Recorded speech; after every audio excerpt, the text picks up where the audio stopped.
Hi, I'm Adam from Confluent. In this module, we're going to get hands-on with facts and delta event types.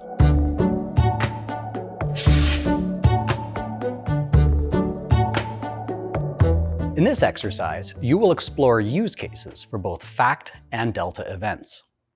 First, you will need to enable the schema registry if this hasn't already been done for you in your Confluent Cloud environment. Next, you will need to enable case=db since you will be using it extensively during the exercise.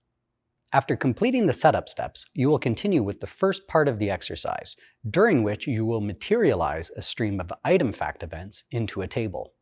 Each new item fact will be inserted into the table as it is consumed, overriding any previous facts that share the same primary key.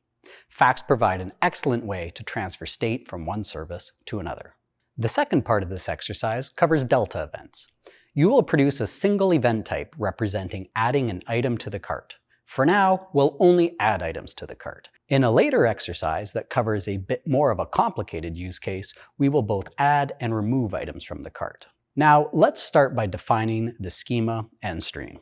Next, you will create a k-table from the stream that contains the delta events. As the exercise continues, you will insert data into the item added stream and observe the resultant sums of the items in the items per cart table. We'll continue working on this in the Dimension 3 hands-on exercise.